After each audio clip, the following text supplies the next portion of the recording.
Sauvés enfin des eaux après des jours accrochés au sommet d'un arbre. Des rescapés parmi les milliers que les secouristes découvrent au Mozambique, presque une semaine après le passage du cyclone Idai. Un cyclone dévastateur qui a quasiment détruit Beira, la seconde ville du pays.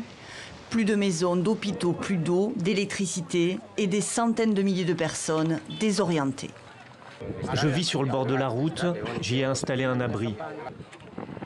400 000 personnes sans abri et plus de 200 morts recensés au Mozambique.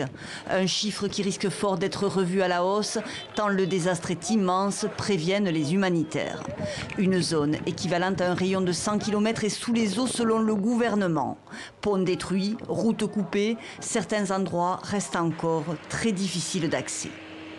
Au Zimbabwe voisin, où Idai a poursuivi sa course mortelle, même scène de désarroi. Ici, on compte déjà une centaine de victimes.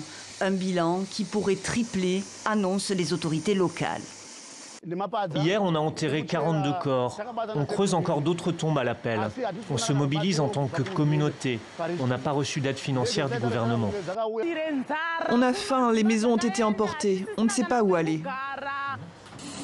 Le programme alimentaire mondial a commencé à acheminer de l'aide pour plus d'un demi-million de personnes, mais souligne l'urgence.